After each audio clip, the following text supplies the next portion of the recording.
Kita ke Amerika sekarang. Kita harus memahami Amerika dan terus mempelajari Amerika untuk yang jelek tidak kita tiru, tetapi untuk diwaspadai. Dan kita antisipasi sebelum Amerika kita perdayai mereka nantinya. Diskusi kita adalah bagaimana Amerika untung dari perang di Ukraina. Informasi kali ini adalah untuk mencontoh pada saat nanti Indonesia tidak lagi dikelola old mind, di mana Indonesia pasti arahnya akan menjadi negara pengendali dunia atau global player. Indonesia bukan lagi seperti yang dikelola old minder, hanya dijadikan sebagai negara pasar produk negara besar. Atau Indonesia hanya jadi negara yang disedot sumber daya alamnya sampai habis. Hingga suatu saat nanti anak cucu kita terheran-heran karena sudah kekayaan alamnya habis, yang tersisa buat Indonesia hanya hutang yang menumpuk. Anak cucu kita pasti teringat, era siapa yang melakukan hal itu semua. Bener deh, anak cucu kita akan kita ceritakan apa yang mbah-mbahnya lakukan atau opung-opungnya lakukan dulu di masa old mind yang menghasilkan keanehan namun nyata. Anehnya bagaimana?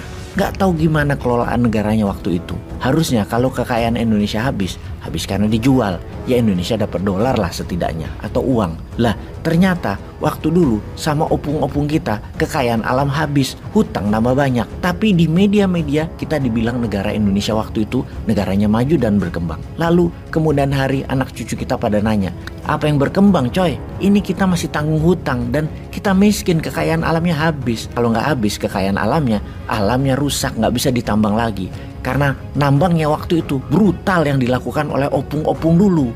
Oke, kita kembali ke topik utama. Fokus kita ke Amerika sekarang. DPR Amerika baru saja menyetujui anggaran perang terbesar dalam sejarah Amerika dan sejarah dunia, yaitu jumlah anggaran budget militer Amerika di tahun 2023 adalah sebesar 858 billion dolar atau 5 kali dari APBN Indonesia dalam setahun. Angka tersebut bahkan 45 billion dolar lebih banyak dari angka yang diusulkan oleh Joe Biden.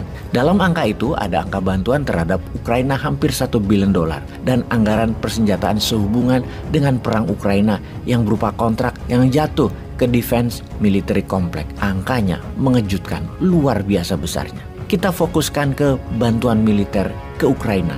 Pastinya tidak ada satu lembar dolar pun yang akan Ukraina dapat, tetapi senjata dan statusnya adalah hutang. Lalu anggaran militer berupa kontrak yang diberikan kepada perusahaan kontraktor pertahanan Amerika.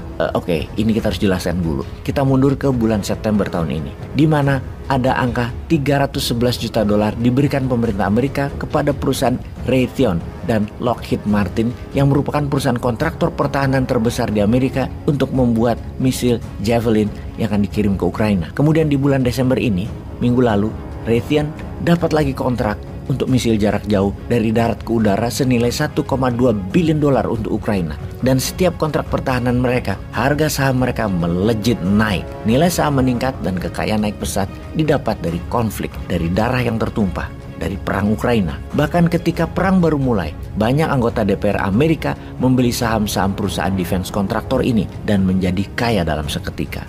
Karena mereka dapat bocoran sebelum hal ini terjadi di publik. Saham perusahaan seperti Lockheed Martin, Northrop Grumman Corporation, Raytheon dan lain sebagainya, kita berikan angka dan data. Saham Lockheed Martin melompat 430 dolar per share di bulan Februari akhir ketika perang Ukraina terjadi, yaitu naik sekitar 23%. Cerita yang sama dengan perusahaan Northrop Grumman, sahamnya dari 386 dolar jadi 485 dolar, naik 26% dalam satu bulan ketika perang dimulai di bulan Februari 2022. Jadi yang kita mau jelaskan di sini adalah perusahaan seperti Lockheed, Northrop, dan Raytheon. Mereka mendapatkan keuntungan dari darah tertumpah karena peperangan. Sebuah hal yang kejam, sadis, namun didukung oleh pejabat di sebuah negara yang mengaku sebagai polisi dunia. Bahkan ada kalimat yang diucapkan jauh-jauh hari sebelum perang Ukraina terjadi. Sekali lagi, jauh hari. Di mana hal ini membuktikan bahwa perang di Ukraina bukan perang ujuk-ujuk atau tiba-tiba atau sekonyong-konyong. Tidak, salah besar kalau hal itu dikatakan tiba-tiba. Bahkan bosman yang nobody aja sebulan sebelum Rusia menyerang Ukraina sudah mengatakan pasti Rusia masuk Ukraina dalam waktu dekat.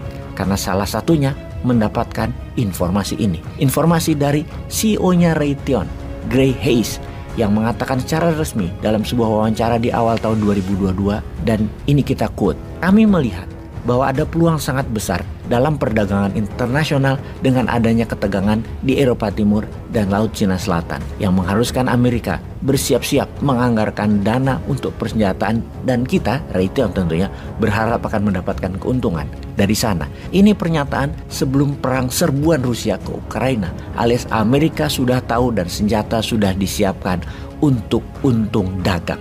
Defense kontraktor Amerika itu mendapatkan keuntungan dari konflik, dari perang, dari kerusakan, dari tumpah darah. Perang menguntungkan pemegang saham, investor, dan perusahaan alat perang memberikan 20% kontribusi untuk APBN Amerika. Perang adalah create demand negara Amerika. Dagang dan perang itu jadi APBN muter dan APBN untung. Bukan hanya memajaki rakyat ala negara cupu. Secara kejahatan kemanusiaan adalah perusahaan kontraktor yang dagang itu ternyata untung terus. Bahkan sampai Desember, saham mereka masih terus naik. Raytheon sahamnya naik 8%. General Dynamics sahamnya naik 12%. Lockheed naik 18%. Northrop naik 22%. Sekedar informasi, dalam 3 tahun terakhir, total anggaran militer Amerika ada 200 billion dolar untuk persenjataan nuklir. Dan ini sebuah angka yang bisa membuat dunia kiamat. Dari data ini, kita juga dapat simpulkan bahwa dunia persenjataan industrial military kompleknya Amerika itu kebal dari pejabat pusat pemerintahan, alias siapapun presidennya. Anggaran pertahanan adalah hal yang tidak bisa diganggu-gugat. Ini semua autopilot, mau itu Trump atau sekarang Biden, baik itu presidennya dari Partai Republik atau Partai Demokrat. Nggak pengaruh, lanjut terus meningkatkan jumlah anggaran dan belanja militernya demi menjadikan Amerika polisi dunia dan pemegang kendali New World Order. Semua harus takut dan tunduk atas skenario Amerika. Sahabat, jadi apa kesimpulan yang kalian dapat dari informasi kali ini? Apa yang Indonesia harus lakukan kelak? Kalau yang sekarang sudah buat apa untuk Indonesia menjadi pemain global?